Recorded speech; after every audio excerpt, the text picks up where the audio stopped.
itaweza kupelekwa mbele.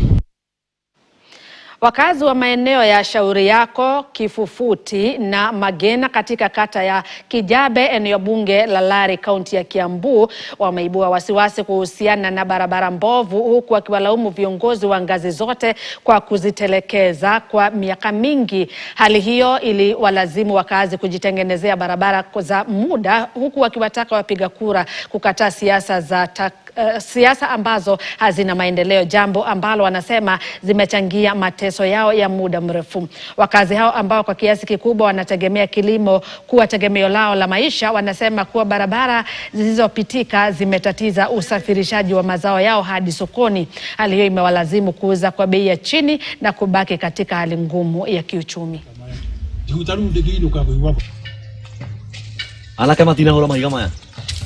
Sisi ni wakulima ya madharu, mboga, cabbage na vitu mingi ya horticulture, lakini hakuna mali ya kupitisia.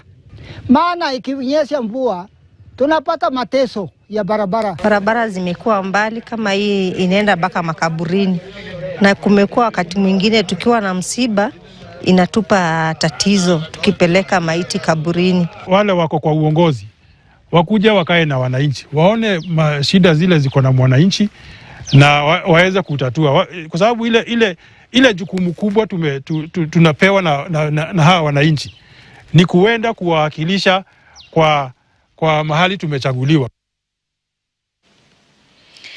Siku chache tu baada ya kuandaliwa kwa shughuli